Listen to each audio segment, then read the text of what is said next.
روس نے پاکستان کو مارچ کے آخر تک خام تیل برآمد کرنے کا فیصلہ کر لیا۔ پاکستان اور روس کے درمیان 3 معاہدے طے پا گئے۔ اعلامیہ کے مطابق دونوں ملکوں نے تجارت، سرمایہ کاری اور توانائی شعبے میں تعاون بڑھانے پر اتفاق کیا۔ مواصلات، ٹرانسپورٹ، اعلیٰ تعلیم، ریلوے، صنعتی شعبے میں بھی تعاون مضبوط کیا جائے گا۔ پاکستان نے روس سے خام تیل، پیٹرول اور ڈیزل درآمد کرنے کا فیصلہ کر لیا۔ بین الاقوامی کمیشن کے اجلاس کے بعد گفتگو میں وزیر توانائی مصدق ملک نے کہا کہ روس سے خام تیل کی خریداری اور Pakistan stream gas pipeline سے متعلق سٹرکچر کو مارچ میں حتمی شکل دی جائے گی۔ ہم مارچ میں روس سے خام تیل، پیٹرول اور ڈیزل درآمد کرنا شروع کر دیں گے۔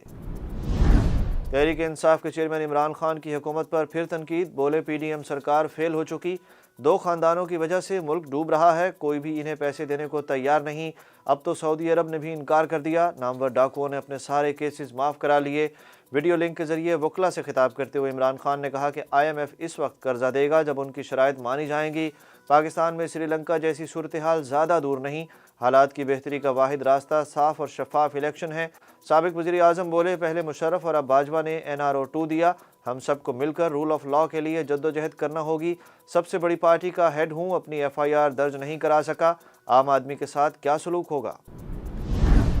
الیکشن کمیشن نے PTI کے مزید 35 ارکان کو ڈی نوٹیفائی کر دیا۔ PDM نے تحریک انصاف کو پھر سرپرائز دیا۔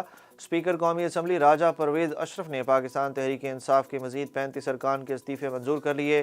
اندلیب عباس، ملیکہ بخاری، مخدوم خسرو بختیار کے استعفے بھی منظور۔ چند روز قبل بھی اسپیکر قومی اسمبلی راجہ پرویز اشرف نے پاکستان تحریک انصاف کے 34 اراکین قومی اسمبلی اور سابق وزیر داخلہ شیخ رشید کے استعفے منظور کیے تھے۔ اب تک مجموعی طور پر PTI کے 79 اور شیخ رشید کا 1 استعفیٰ ملا کر 80 اراکین کے استعفے منظور ہو چکے ہیں۔ پاکستان تحریک انصاف نے اپنے مزید 35 اراکین قومی اسمبلی کے استعفے منظوری کے بعد مطالبہ کیا ہے کہ PTI کے جو ممبرز رہ گئے ہیں ان کے استعفے بھی منظور کیے جائیں۔ شاہ محمود قریشی کی سربراہی میں PTI وفد اسپیکر قومی اسمبلی کے چیمبر پہنچا، مگر اسپیکر قومی اسمبلی راجہ پرویز اشرف چیمبر میں موجود نہیں تھے۔ اسد قیصر نے کہا کہ اسپیکر قومی اسمبلی نے ہمیں اسمبلی میں بلوایا، کیا جن کے استعفے منظور کیے گئے انہیں اسپیکر نے بلایا تھا؟ یہ غیر قانونی ہے، جمہوریت کے نام پر مذاق ہے۔ فواد چودھری بولے، ہم ایک مجبور لاچار پارلیمنٹ کے سامنے کھڑے ہیں۔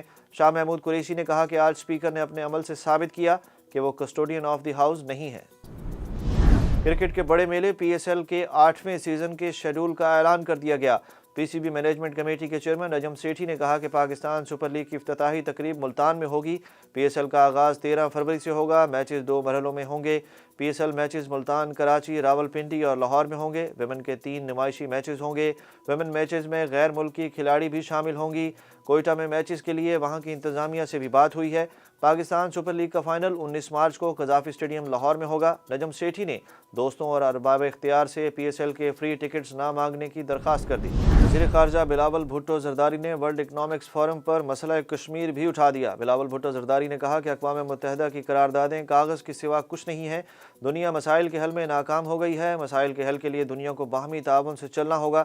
وزیر خارجہ کا کہنا تھا کہ نیو ورلڈ آرڈر کی وجہ سے ترقی پذیر ممالک مشکلات کا شکار ہیں، ممالک کے درمیان ہر متنازع معاملہ اقوام متحدہ کی قرارداد کے مطابق حل ہونا چاہیے۔ وزیر خارجہ نے یوکرین کا مسئلہ مذاکرات کے ذریعے حل کرنے پر زور دیتے ہوئے کہا کہ روس اور یوکرین کو سفارتی اور بات چیت سے مسئلہ حل کرنا چاہیے۔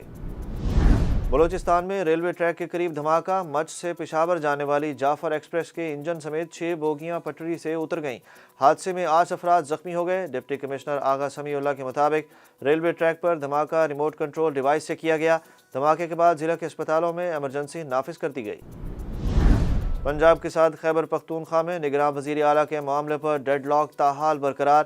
خیبر پختونخوا میں نگراں وزیر اعلیٰ کے تقرر کے سلسلے میں وزیر اعلیٰ محمود خان اور اپوزیشن لیڈر اکرم دورانی کے درمیان مشاورت کا آج آخری روز۔ اتفاق رائے نہ ہونے پر کل معاملہ پارلیمانی کمیٹی کے پاس چلا جائے گا۔ پہلے ہی اسپیکر مشتاق غنی نے کمیٹی کے قیام کا عندیہ دے دیا۔ اسلام آباد کی مقامی عدالت نے اداروں کے خلاف بغاوت پر اکسانے کے کیس میں PTI رہنما شہباز گل کے خلاف فرد جرم کی کارروائی ایک بار پھر مؤخر کر دی۔ عدالت نے فرد جرم عائد کرنے کے لیے 2 فروری کی نئی تاریخ دے دی۔ PTI رہنما پر اداروں کے خلاف بغاوت پر اکسانے کے کیس میں ڈسٹرکٹ اینڈ سیشن کورٹ اسلام آباد نے سماعت کی۔ سماعت کے آغاز پر شہباز گل کے وکیل نے لاہور ہائی کورٹ کا فیصلہ عدالت میں جمع کرایا۔